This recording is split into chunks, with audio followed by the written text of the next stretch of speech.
Book of Heaven, Volume 25, Part 3. November 10th, 1928. One who lives in the divine will has her own sea, and enclosing everything, as she prays, it murmurs heavens, sun, and stars. The blessing of Jesus. Contest and feast of all in blessing, the little daughter of the divine will. After I had gone through several days of privation of my sweet Jesus, my poor heart could take no more. I felt it undone, and I remembered vividly his many visits, his lovable presence, his enrapturing beauty, the gentleness of his voice, his many beautiful lessons, were many memories that wounded me, undid me, and made me long for my celestial fatherland, like a poor pilgrim, tired of my long journey. And I was saying to myself, everything is ended. I hear nothing but a profound silence, an immense sea that I must cross without ever stopping, to ask everywhere and in every place for the kingdom of the divine will. And tired, I began to do my usual round, to follow its acts.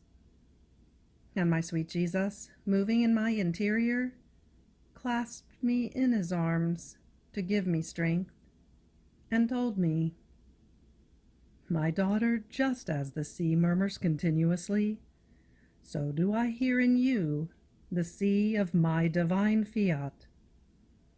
And you, with your prayer, form your continuous murmuring in the sea of it.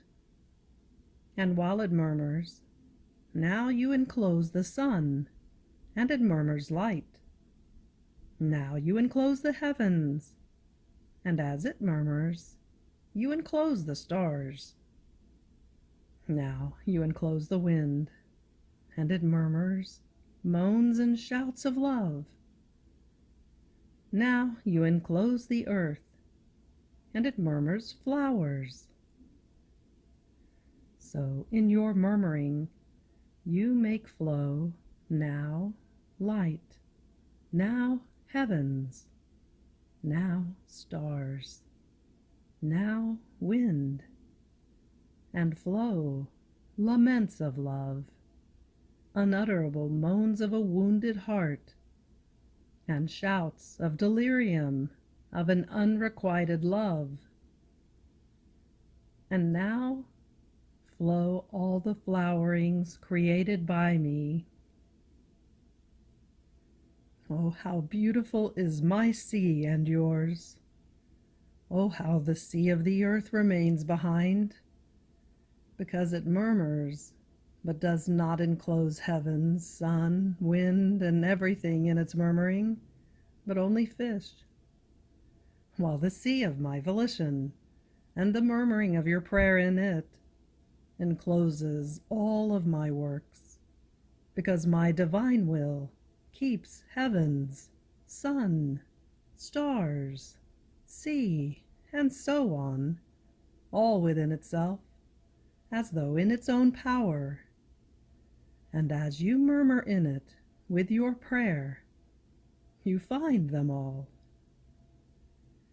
And just as the sea, on top of its continuous murmuring, forms its gigantic waves, so you, in the sea of my divine volition, on top of the continuous murmuring of your prayer, when you concentrate more your yearnings, your sighs, for you want the kingdom of my divine will, form gigantic waves of light, of stars, of moans, and of flowers.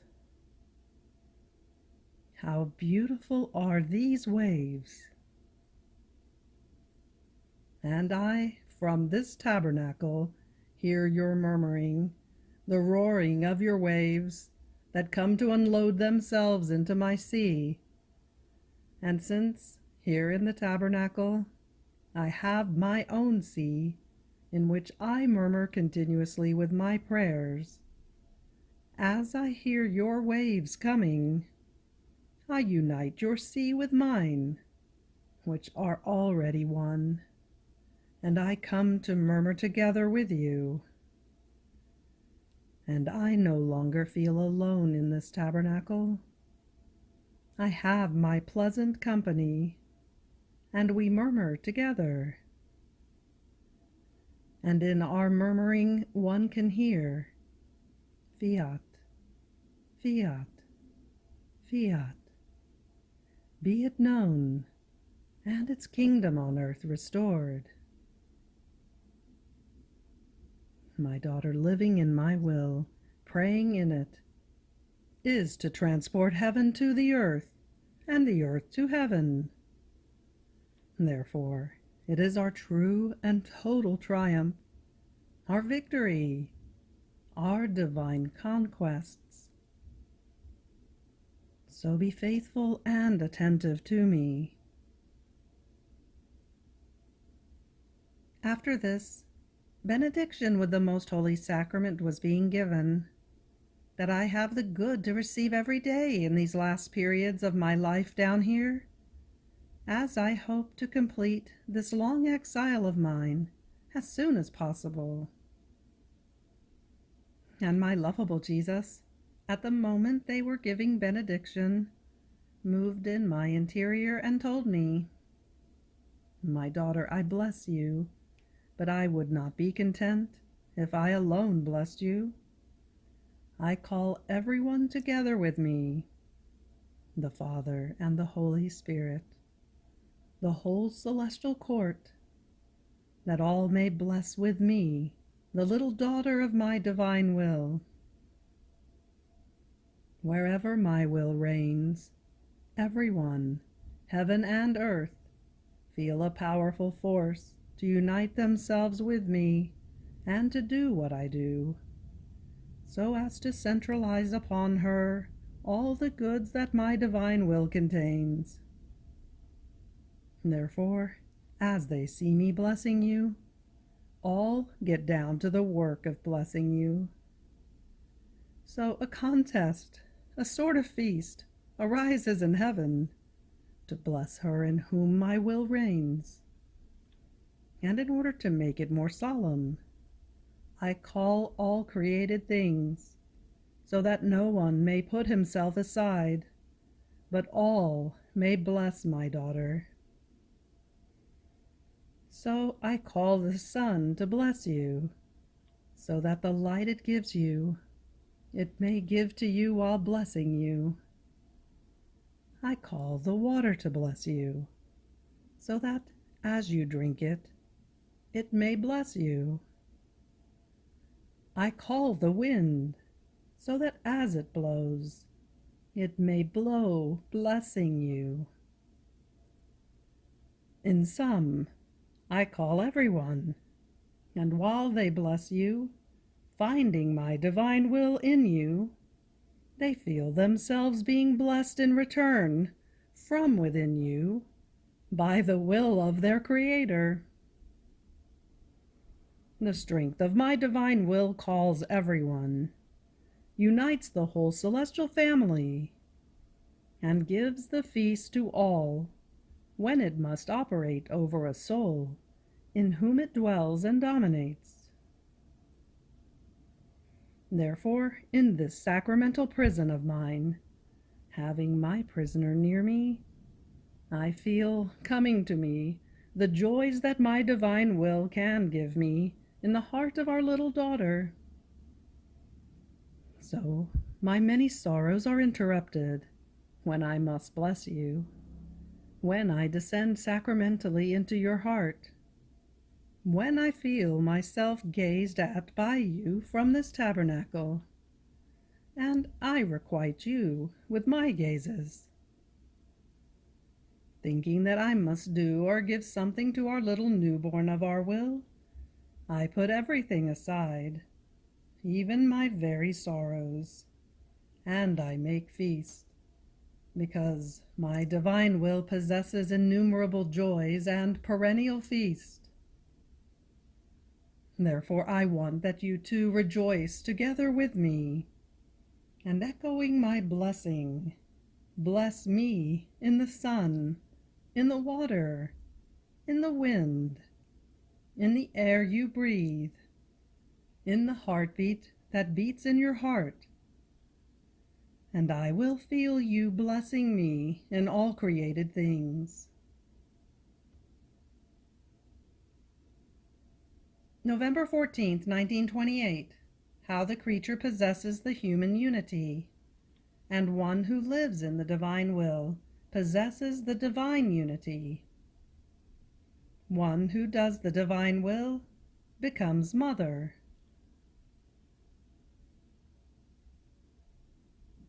I feel all abandoned in the holy divine volition, and in spite of the privations of Jesus, my poor mind is taken by an irresistible force to follow its acts.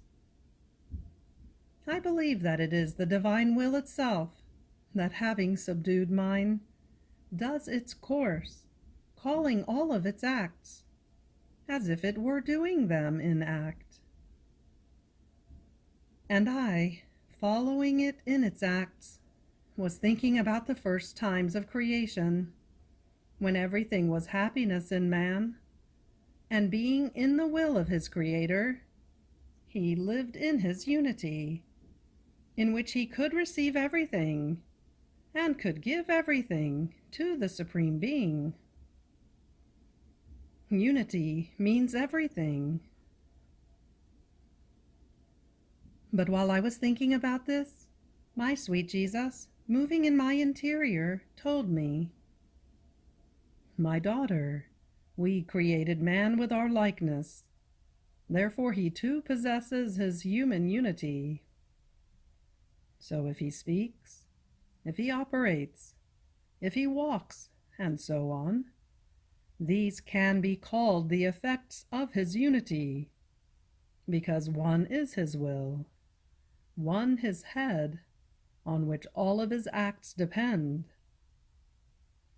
Therefore it can be said that it is the strength of the unity of his will that speaks, that operates, that walks, as the effects of it.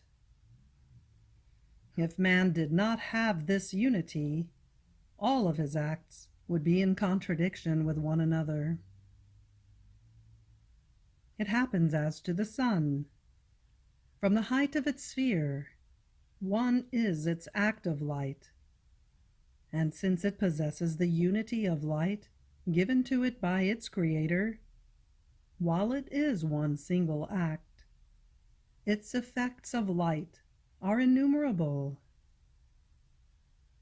Now, for one who does and lives in my divine will, the human volition ceases, its life ends, nor has any reason to exist any longer, because the life of the unity of my will begins.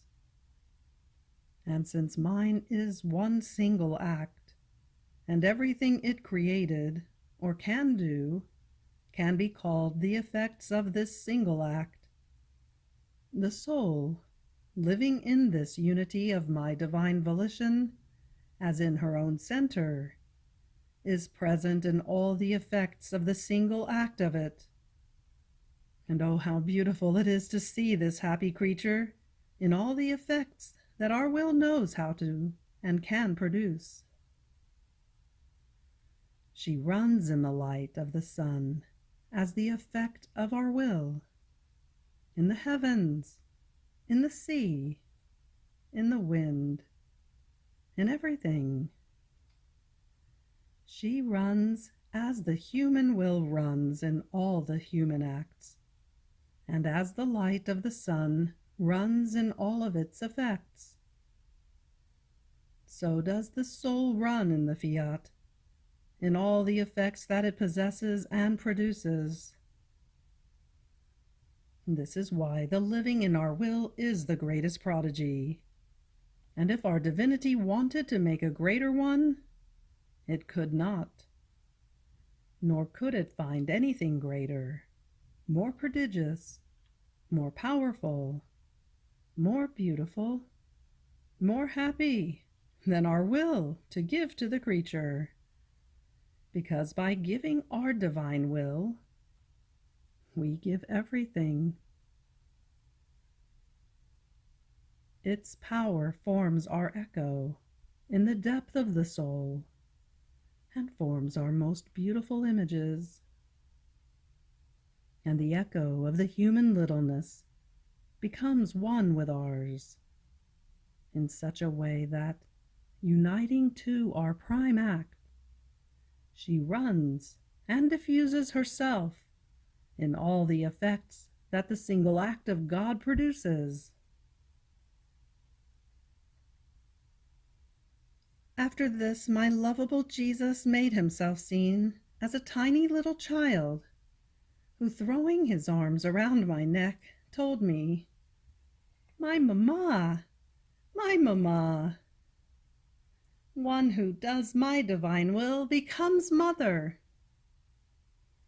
My divine Fiat embellishes her for me, transforms her, and renders her fecund in such a way as to give her all the qualities in order to be a true mother. And I keep forming this mother with the reflections of the Son of my divine volition, and I glory and take so much pleasure in calling her my mamma. My mamma. And not only do I choose her as my mother, but I call many more tiny little ones and give to them my mother as their mother. And while he was saying this, he showed me many little boys and girls around me. And the child Jesus said to them, "This is my mother and your mamma." The little ones made feast and drew all around me together with Jesus. And Jesus added, "These little ones you see are no other than the first cohort of the children of my divine volition. In it, all will be little, because my divine will has the virtue of preserving them fresh and beautiful, just as they came out of our creative hands. And since it called your littleness to live in it, it is right that as the first one, you be the tiny little mamma of the tiny little children."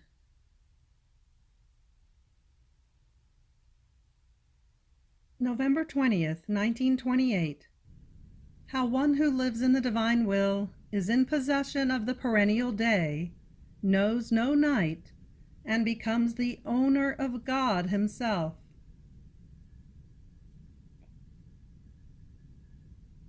I was feeling all sunken in the supreme Fiat, and my poor mind was wandering in so many surprising truths for my little capacity.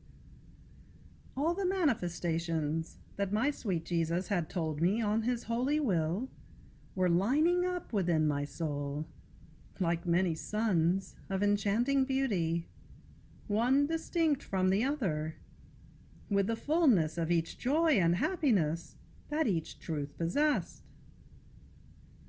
And while these suns seemed to be distinct, they formed a single one. What enchantment! What enrapturing beauty! These suns were besieging my little intelligence, and I was swimming in this endless light. And as though surprised, I was thinking about many things concerning the divine will. And my always lovable Jesus, moving in my interior, told me, "My daughter, dearest daughter of my will, One who is daughter of it is in possession of the perennial day that knows no night. Everything is light for one who lives in my will. Her properties are light, beauty, joy, and happiness. And this is nothing. In fact, by giving our will to the creature, we render her the owner of our very selves, and we place ourselves at her disposal. We let her do and win whatever she wants, because it is not a human volition that dominates us. No, but our own volition that has bilocated itself in the creature. And therefore, her doing, speaking, and winning is not looked upon by us as something extraneous to us, but as our own thing. And we enjoy in letting her speak, do, and win. More so, since she wins us, and we win her.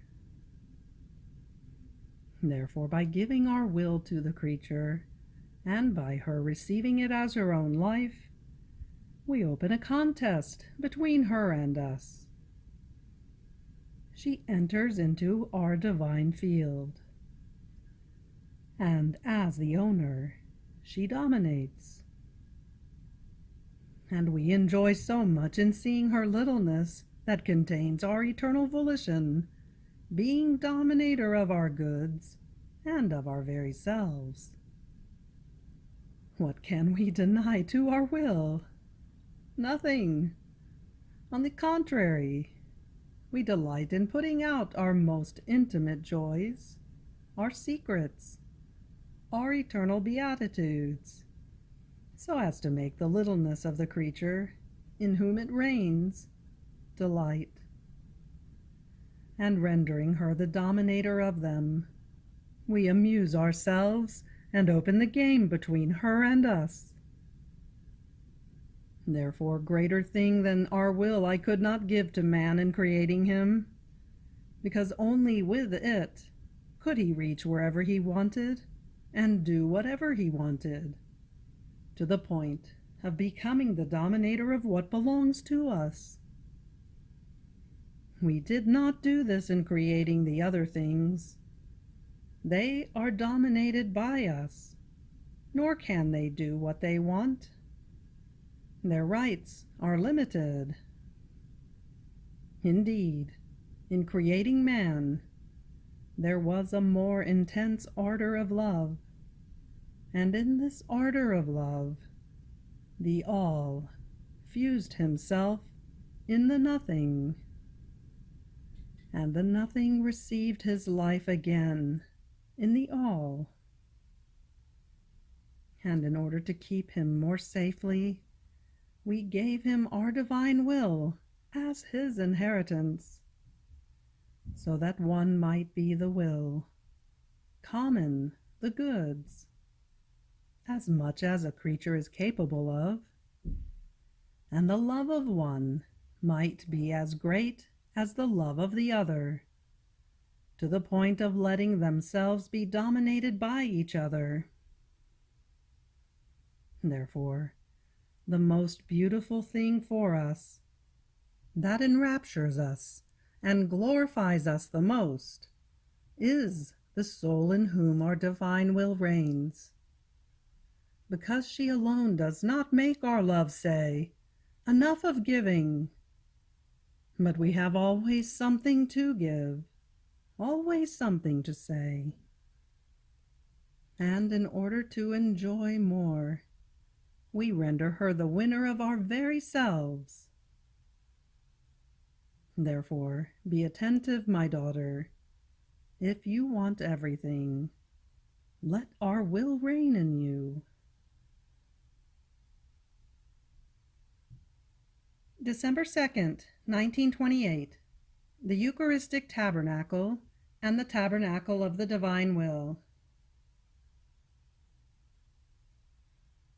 The privations of Jesus become longer, and as I see myself without him, I do nothing but long for heaven. O heaven, when will you open your doors to me? When will you have pity on me? When will you retrieve the little exiled one into her fatherland? Ah, yes, only there I will no longer miss my Jesus.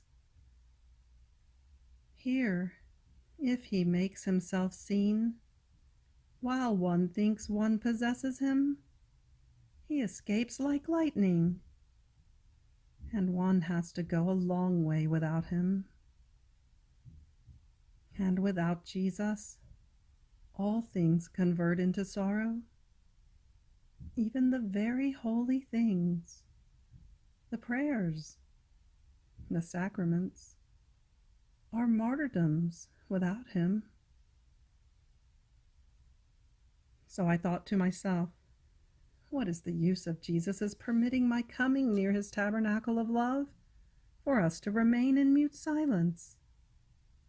Rather, it seems to me that he has hidden more, that he no longer gives me his lessons on the divine Fiat.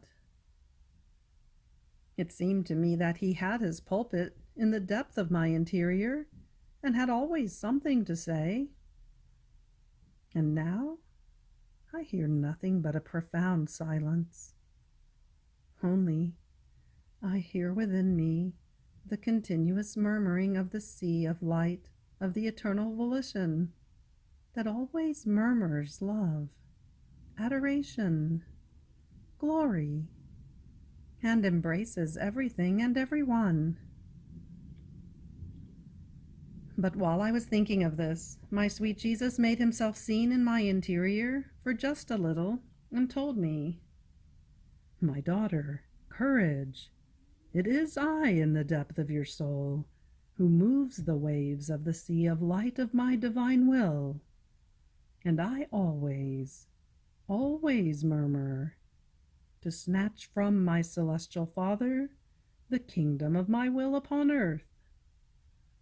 And you do nothing other than follow me.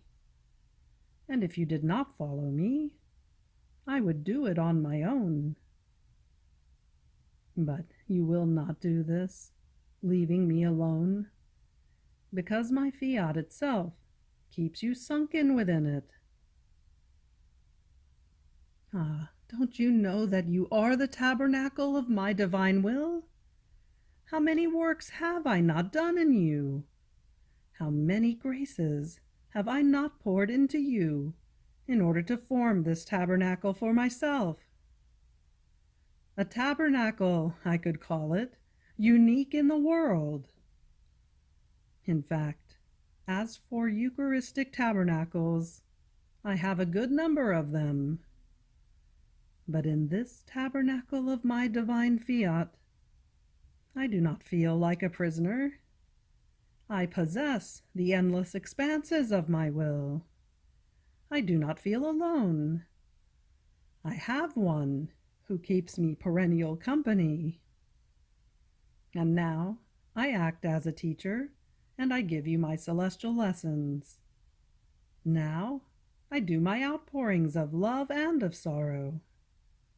Now I celebrate to the point of amusing myself with you. So if I pray, if I suffer, if I cry, and if I celebrate, I am never alone. I have the little daughter of my divine will together with me. And then I have the great honor and the most beautiful conquest that I like the most, which is a human will all sacrificed for me, and as the footstool of my divine will. I could call it my favorite tabernacle, in which I so much delight, that I would not exchange it for the Eucharistic tabernacles, because in them I am alone, nor does the host give me a divine will as I find it in you, such that as it bilocates itself, while I have it within me, I also find it in you. On the other hand, the host is not capable of possessing it, nor does it accompany me in my acts. I am always alone. Everything is cold around me. The tabernacle, the pyx, the host are without life, and therefore without company. This is why I felt such delight in keeping near my Eucharistic tabernacle that of my divine will formed in you, that by merely looking at you, I feel my loneliness broken, and I experience the pure joys that the creature who lets my divine will reign within herself can give me. And so, this is why all my aims, my cares, and my interests are in making my divine will known, and in making it reign in the midst of creatures. Then will each creature be a living tabernacle of mine, not mute, but speaking. And I will no longer be alone, but I will have my perennial company. And with my divine will bilocated in them, I will have my divine company in the creature. So I will have my heaven in each one of them, because the tabernacle of my divine will possesses my heaven on earth. You have reached the end of the Book of Heaven, Volume 25, Part 3. Fiat.